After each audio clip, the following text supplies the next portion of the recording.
Before I sign, Your Honor, I'd like to submit one piece of evidence. The courtroom went silent. My wife, Lenora, was already smiling, that victorious smirk she'd been wearing for the past 8 months since she filed for divorce. Her lawyer, a 400-an-hour shark named Desmond Pratt, had his hand extended, waiting for me to sign the final document that would end our 15-year marriage. The document that would give her the house, the cars, the savings, full custody of our 3 children, and $4,200 a month in child support for 18 years. Do the math, that's over $900,000. I was supposed to sign, I was supposed to accept defeat, I was supposed to walk out of this courthouse as a broken man who had lost everything. That's what they expected. That's not what happened. Evidence! Judge Rowan Castellan leaned forward, his gray eyebrows rising. Mr. Chandler, you've had months to submit evidence. This hearing is for final signatures only. I understand, Your Honor, but this evidence only came into my possession 72 hours ago, and I believe the court needs to see it before any documents are signed. Lenora's smirk flickered, just slightly, a crack in the mask. This is ridiculous, Desmond Pratt said smoothly.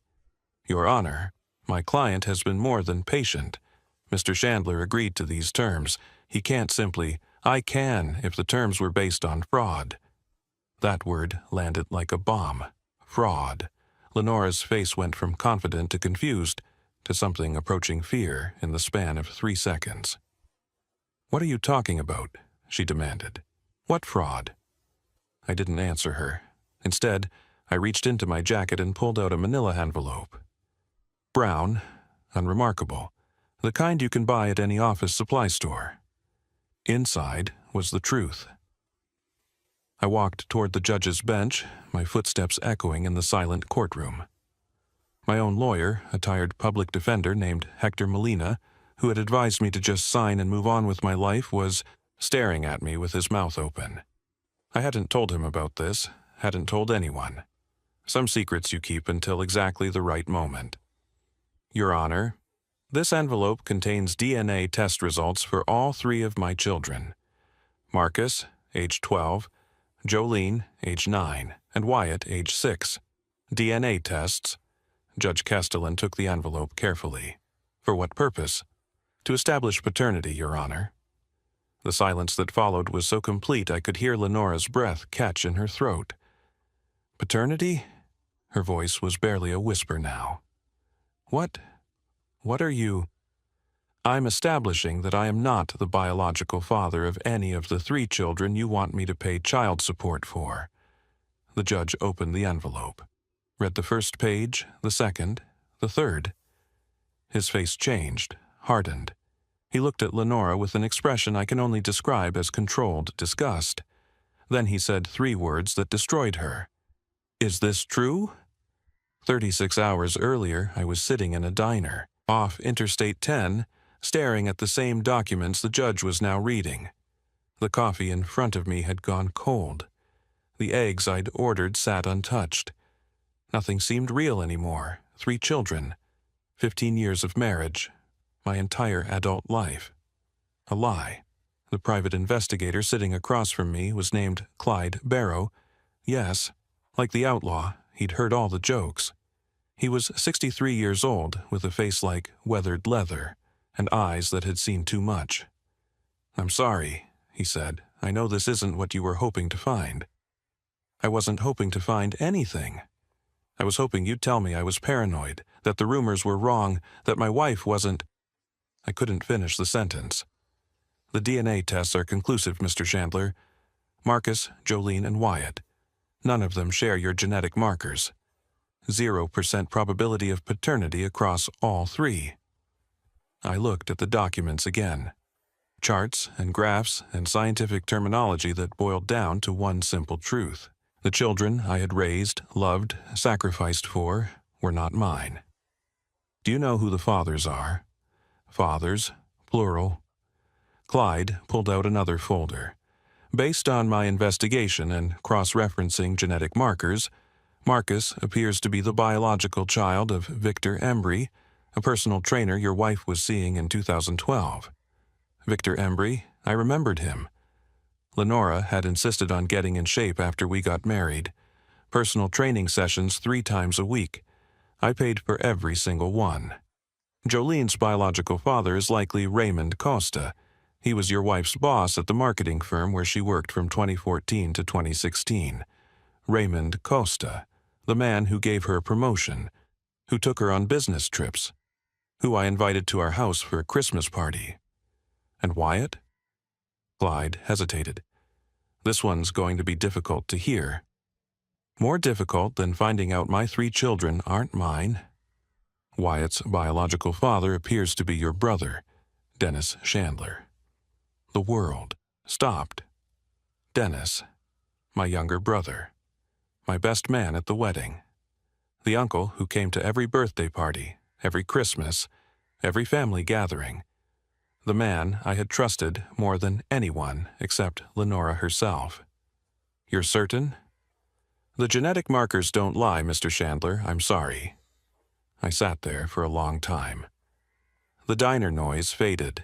The coffee grew colder. The eggs congealed on the plate.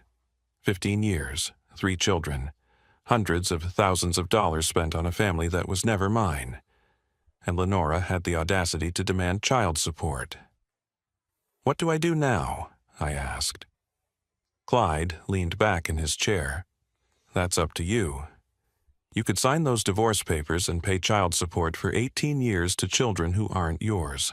Or you could walk into that courthouse with these documents and watch your wife's entire scheme fall apart. She'll say, I'm abandoning the kids. You'll say she committed paternity fraud, which she did. In this state, that's grounds for annulment of child support obligations and potential criminal charges.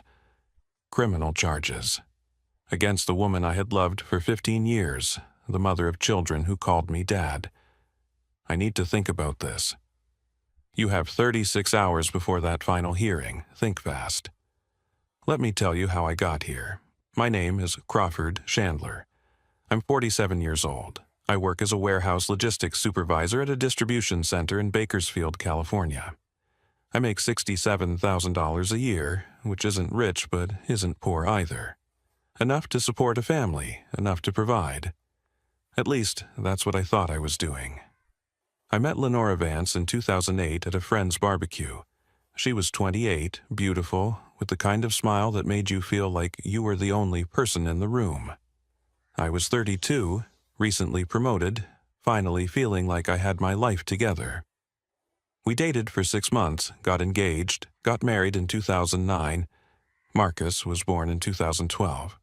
I remember holding him in the delivery room, tears streaming down my face, thinking I was the luckiest man alive. My son, my firstborn, the beginning of my legacy. Except he wasn't my son, he was Victor Embry's son, conceived during those personal training sessions I was paying for. Jolene came in 2015, my little girl. She had Lenora's dark hair and what I thought were my green eyes. Turns out green eyes came from Raymond Costa, the boss who was sleeping with my wife while I worked overtime to pay for her maternity leave. And Wyatt, born in 2018, the baby of the family. The one I thought would seal our bond forever. Dennis's son, my brother's son. Conceived God knows when, in God knows what bed, while I trusted both of them completely. I raised those children, changed their diapers, walked the floor at 3 a.m. when they were sick, helped with homework, coached Little League, paid for braces and summer camps and everything else. I loved them, still love them. That's the thing that makes this so complicated. They think I'm their father. They call me Dad. When Wyatt scraped his knee last summer, he came running to me. When Jolene had her first heartbreak at school, she cried on my shoulder. When Marcus needed advice about a girl he liked, he asked me. None of that was fake. None of that was a lie. My love for them was real. But Lenora's love for me? That was the lie. Had been a lie from the beginning. The divorce came out of nowhere. Or maybe it didn't, maybe I just wasn't paying attention. In retrospect, there were signs. The late nights at work that didn't match her schedule. The new clothes I hadn't paid for.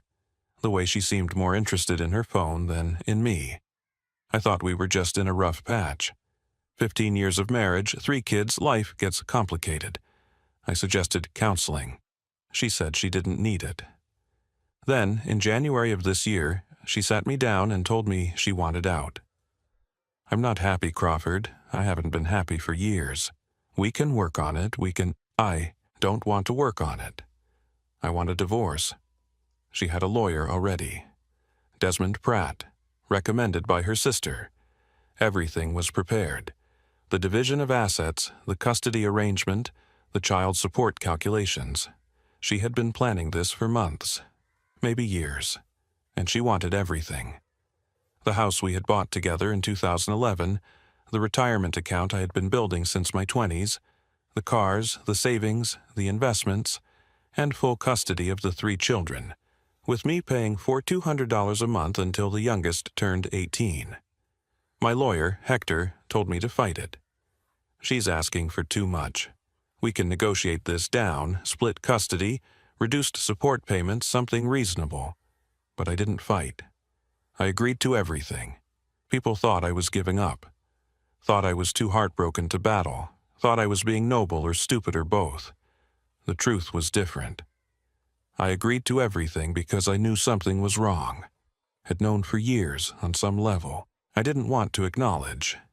The way Marcus didn't look anything like me. The way Jolene had medical conditions that didn't run in my family. The way Wyatt had certain features that looked familiar but not in the right way. I started paying attention, started noticing things, started remembering moments that hadn't made sense at the time. And then I hired Clyde Barrow. I didn't tell Lenora, didn't tell anyone, just quietly, methodically began to investigate the woman I had married. It took 8 months. 8 months of gathering evidence while pretending to be the defeated husband who wouldn't fight back. 8 months of letting her think she had won. And now, standing in this courtroom, I was about to show her exactly how wrong she was. Judge Castellan read the DNA reports twice. His face remained neutral, professionally composed, but I could see something shifting behind his eyes. The same disgust I had felt in that diner, multiplied by whatever sense of justice had led him to this profession. Mrs. Chandler. His voice was ice. Do you have any response to these documents? Lenora was standing now, gripping the edge of the defendant's table. Her carefully maintained composure had shattered. She looked at me, at the judge, at her lawyer, searching for something to hold on to. Those tests are fake, she said. He's lying. He's trying to avoid his responsibilities. These tests were conducted by Geneva Diagnostics, a certified laboratory with AABB accreditation. Judge Castellan held up the documents. They show a 0% probability that Mr. Chandler is the biological father of any of the 3 minor children. That's impossible. He's their father. He's been their father for... Mrs. Chandler, I'm going to ask you once more. Is there any possibility that these results are accurate? The courtroom waited. I watched my wife, the woman I had loved for 15 years, the woman I had trusted with everything I had, the woman who had lied to me every single day of our marriage.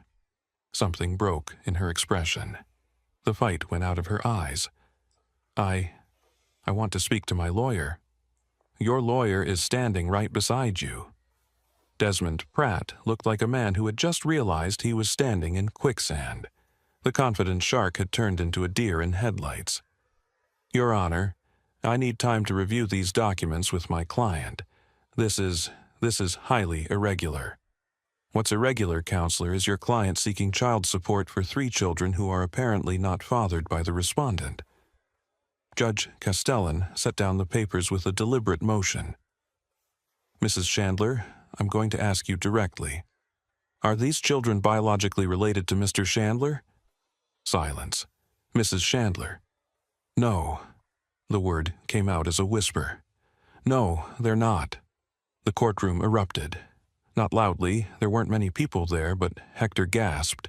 Desmond Pratt cursed under his breath, and someone in the gallery made a sound of shock. I just stood there, watching Lenora finally tell the truth. They're not his, she continued, tears starting to flow. But he raised them. He's their father in every way that matters. They love him. He can't just abandon them because of what, Mrs. Chandler? Because you committed paternity fraud? Because you allowed another man, or apparently multiple men, to father children and then deceived your husband into believing they were his? I never meant for it to happen like this. How exactly did you mean for it to happen? She had no answer. Judge Castellan turned to me. His expression had shifted. Still professional, but with something underneath. Respect, maybe, or sympathy. Mr. Chandler, what relief are you seeking from this court? I had thought about this moment for months, rehearsed what I would say, planned exactly how I would destroy Lenora the way she had destroyed my trust. But standing there, looking at her broken expression, thinking about Marcus and Jolene and Wyatt, I found that the words I had prepared didn't want to come out. Your Honor, I loved those children. I still love them. What my wife did to me was unforgivable, but they're innocent. They didn't choose any of this. I understand, but legally, I'm requesting that the child support obligation be terminated. I am not their biological father. I should not be held financially responsible for children who were conceived through my wife's infidelity. Lenora made a sound, a sob or a gasp or something in between. However, I continued, I would like to request visitation rights. Those children know me as their father. Ripping me completely out of their lives would only hurt them more than they've already been hurt. Judge Castellan studied me for a long moment. That's a remarkably measured response, Mr. Chandler, given the circumstances. I'm not interested in revenge, Your Honor. I just want to stop being lied to, and I want those kids to know that someone in their life actually loves them for who they are, not for what they can provide. The judge nodded slowly. Very well. Given the evidence of paternity fraud, I am setting aside the proposed divorce settlement in its entirety. The matter will be rescheduled for a full hearing where division of assets and custody arrangements can be properly determined. He looked at Lenora. Mrs. Chandler, I strongly advise you to retain counsel experienced in cases involving fraud. The state may choose to pursue criminal charges, and this court will be referring this matter to the district attorney's office for review. Criminal charges, for lying about who fathered her children, for stealing 15 years of my life. Your Honor, please. Lenora's voice was desperate now. I can't go to prison. My children need me. You should have thought about that before you deceived the man who raised them. The gavel came down. I sat in my truck in the courthouse parking lot for an hour after it was over. Didn't move. Didn't turn on the engine. Just sat there, processing. I had won, if you could call it that. Lenora wasn't getting the house, wasn't getting my retirement, wasn't getting $900,000 in child support for children who weren't mine. But the children were still out there, still thinking I was their father, still waiting for someone to explain why their family had just exploded. My phone buzzed, a text from a number I didn't recognize. This is Marcus. Mom's crying and won't tell us what happened. Are you coming home? Home. The house I had been kicked out of 8 months ago. The house where 3 children who weren't mine were waiting for answers. I stared at the message for a long time. Then I typed back, I'll be there in an hour. We need to talk. The drive to the house felt like driving through a dream. Streets I knew by heart, landmarks I had passed 1,000 times, all of it strange and distant now. What was I going to tell them? How do you explain to a 12-year-old that you're not his father? How do you tell a 9-year-old girl that her existence was built on a lie? How do you look at a 6-year-old boy and say anything at all? I didn't have answers. I just had the truth. And the truth was going to hurt everyone. Lenora's car was in the driveway when I arrived. I parked on the street, took a deep breath, and walked to the door. Marcus opened it before I could knock. He was tall for 12, already taller than Lenora, with dark hair and features that I now recognized as belonging to Victor Embry, a stranger's face on a boy I had raised. Dad, he looked relieved. Mom's been in her room for an hour. She won't talk to us. Jolene is scared. What's going on? Let's go inside, buddy. I need to talk to all of you. The living room looked the same as it had when I lived there. Same couch, same family photos on the wall. Photos of birthday parties and vacations and holiday gatherings, evidence of a family. That had never been what it appeared. Jolene was on the couch, clutching a pillow. Wyatt was beside her, not understanding what was happening but picking up on the tension. Dad! Wyatt ran to me, wrapping his arms around my legs. Are you coming back? Mom said you're not coming back. I knelt down and hugged him. This little boy who looked like my brother, who had Dennis's chin and Dennis's eyes and none of my DNA. I loved him anyway. That was the terrible truth. I loved all three of them despite everything. We need to have a family meeting, I said. Can you guys sit on the couch with me? They arranged themselves around me. Marcus on one side, Jolene on the other, Wyatt on my lap. Like we had done 100 times before for movie nights and serious conversations and ordinary family moments. Is this about the divorce? Jolene asked. Her voice was small. Are you and Mom still getting divorced? Yes, honey, we're still getting divorced, but something else came up today, something important that I need to tell you. What is it? Marcus asked. He was trying to be brave, to be the mature one, but I could see the fear underneath. I looked at their faces. These children I had raised. These innocent kids who were about to have their world shattered. Do you know what DNA is? It's what makes us who we are, Marcus said. We learned about it in science class. It's like a code inside our bodies. That's right, and sometimes adults do tests to check DNA, to see how people are related to each other. Jolene's eyes widened. Did you do a test? I did, and I found out something that surprised me. Something that's going to be hard to understand. Just tell us, Dad. Marcus's voice was steady now. Whatever it is, just tell us. I took a breath. The DNA test showed that I'm not your biological father. Any of you. Your mom had relationships with other men, and they're your biological fathers. Silence. Then Wyatt, I don't understand. You're our dad. I am your dad. I raised you. I love you. Nothing is going to change that, but biologically we're not related. That doesn't make sense. Jolene was crying now. You're our dad. You've always been our dad. And I still am. Being a father isn't just about DNA, it's about being there, and I've been there for all of you, every day, for your whole lives. Marcus was quiet, processing. I could see the wheels turning in his head. So, Mom cheated on you, he finally said. Multiple times, with different men. Yes, and she let you think we were your kids. Yes, for 15 years. Yes. He stood up abruptly, walked to the window, stood there with his back to us, shoulders tight. Marcus, I called softly, I'm okay, I need a minute. Jolene crawled into my lap with Wyatt, both of them crying now. I held them close. These children, who weren't mine by blood, but were mine in every other way. Does this mean you don't love us anymore? Jolene whispered. No, sweetheart, I will always love you. Always. DNA doesn't change that.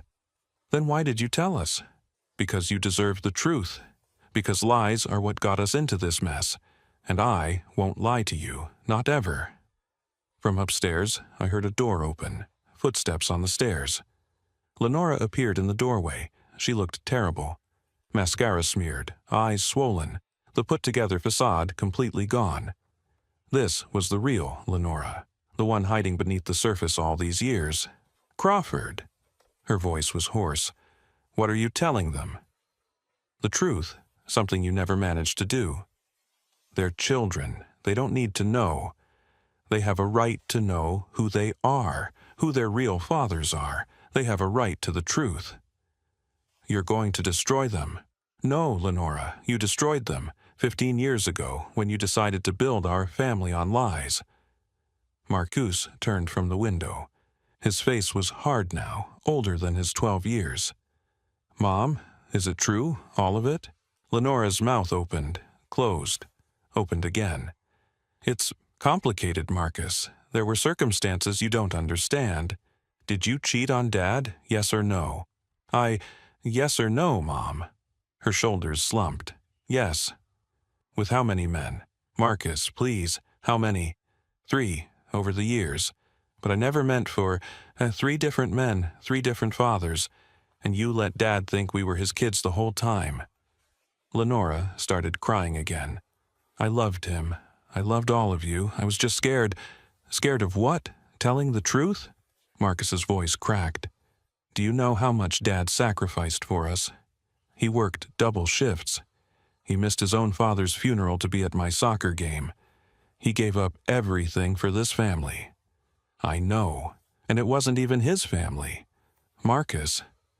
I stood up, putting Jolene and Wyatt gently on the couch. That's enough. No, it's not enough. She lied to you for 15 years. She lied to all of us. I know, but yelling won't change. Any of it? I walked to my son, my not biological son, the boy I had raised from birth.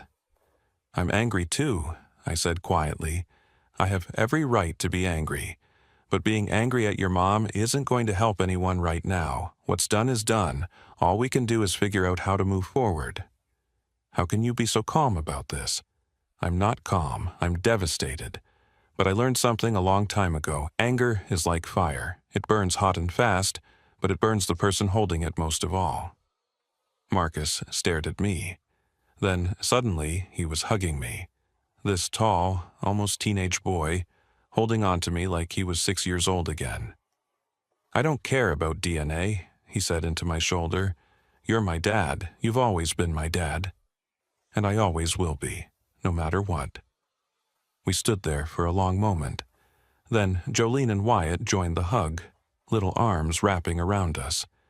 And Lenora stood in the doorway, watching, crying, seeing the family she had broken choosing to stay together without her. The divorce was finalized 2 months later.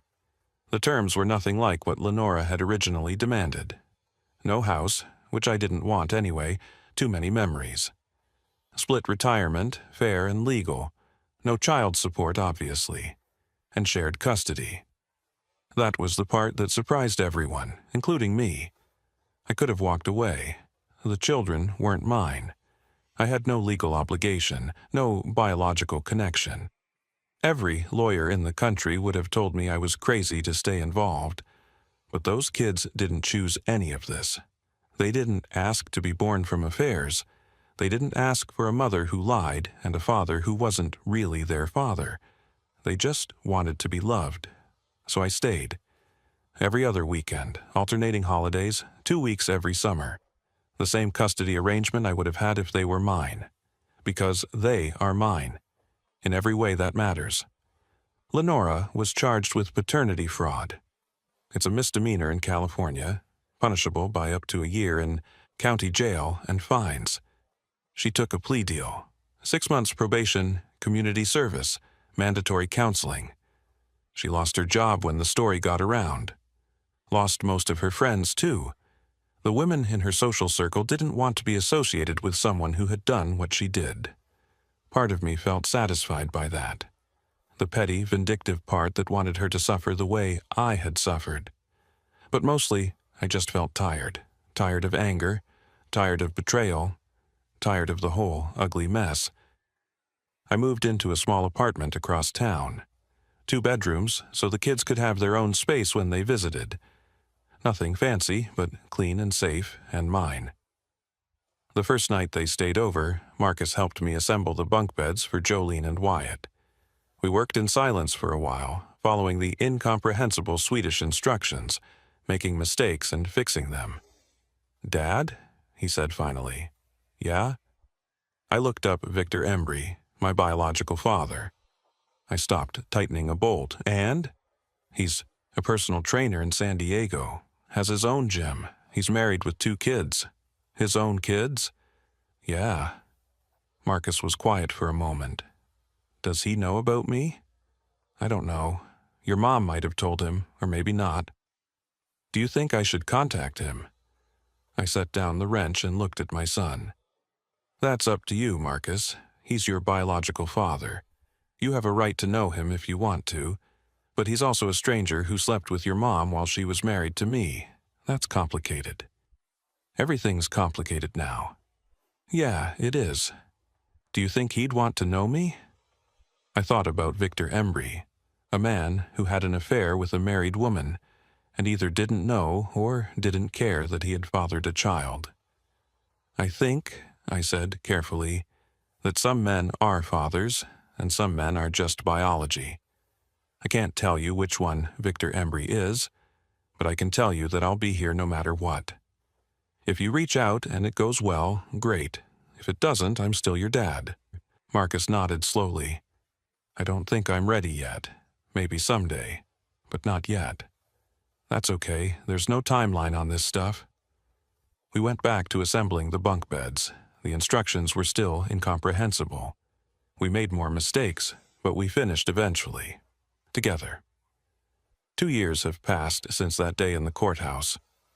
I'm 49 now, still working at the distribution center, though I got a promotion last year. Still living in my 2-bedroom apartment, though I've made it more of a home. The kids are doing okay. Not great, not terrible. Okay. Marcus is 14, struggling through puberty and high school like every other teenager. He decided not to contact Victor Embry, said he might someday, but not now. I told him I'd support whatever he chose. Jolene is 11, starting middle school this fall. She's the one who had the hardest time with everything. She went through a phase where she blamed herself, thought she was the reason the marriage fell apart. Therapy helped. Time helped more. Wyatt is 8, young enough that the divorce didn't shatter him the way it might have if he were older. He still calls me Dad without hesitation. Still runs to me when he's hurt or scared. Dennis, my brother, moved out of state after everything came out. Couldn't face me, couldn't face the family. I heard he's in Portland now, working at some tech company. I haven't spoken to him since I found out about Wyatt. Don't plan to. Some betrayals are too deep to forgive. Lenora got remarried last spring.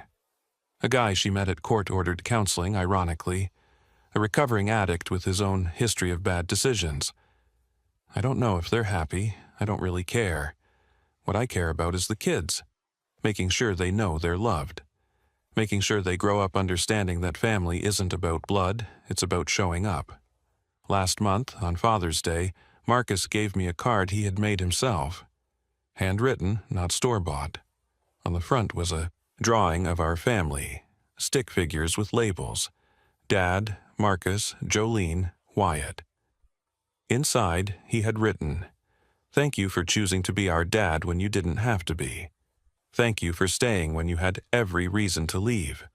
Thank you for loving us even when the truth came out. You're not our father by blood, but you're our father by everything that actually matters. We love you. Happy Father's Day."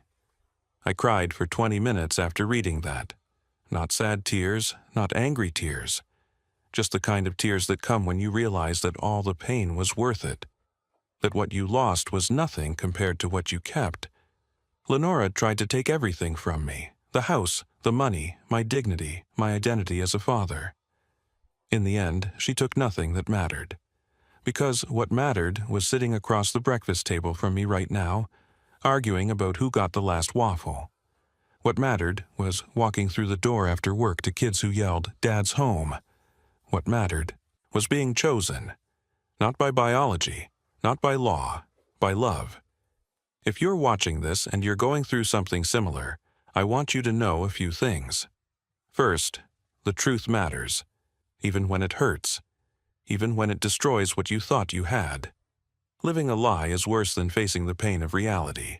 Second, being a father or a mother isn't about DNA, it's about presence, it's about sacrifice. It's about choosing to love someone even when it's hard, especially when it's hard. Third, you will survive this. Whatever this is, the worst day of your life is still just a day. The sun will rise tomorrow, and the day after that, and eventually the pain fades enough that you can breathe again. Lenora called me a fool for not fighting the divorce. But I was fighting, just not the way she expected. I was fighting for the truth, for justice, for my own self-respect. And I was fighting for 3 kids who needed at least one parent who wouldn't lie to them. I won that fight, not in the courthouse, although that helped. I won it in the years after, in the slow, painful work of rebuilding trust, in the quiet moments with kids who chose to love me back. That's the real victory.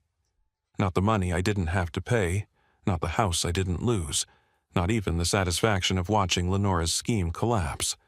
The real victory is Marcus's card on my refrigerator, Jolene's hug when she comes through the door, Wyatt's voice calling "Dad" across the soccer field. The real victory is this family, broken and rebuilt, imperfect but real. Mine. I have to wrap this up. It's almost time to pick up the kids from school. But before I go, I want to say one more thing. To anyone who's been lied to, who's had their trust betrayed, who's discovered that the life they thought they were living was built on someone else's deception, you're not a fool for believing. You're not stupid for trusting. You're just human. And humans are supposed to trust the people they love. The person who lied is the one who should be ashamed, not you. And you get to decide what happens next. You get to choose whether the betrayal defines you or whether you define yourself. I chose to be a father. Not because I had to, because I wanted to. That choice saved me. Maybe there's a choice waiting for you too, like this video if you stayed until the end. Subscribe if you want more stories about people who refused to be defeated. Share it with someone who needs to hear that it's possible to survive betrayal, that it's possible to rebuild. And if you're going through something right now, something hard, something that feels like it might destroy you, remember, the worst day of your life is still just a day. Tomorrow is coming, and you get to choose who you'll be when it arrives. I'll see you in the next one.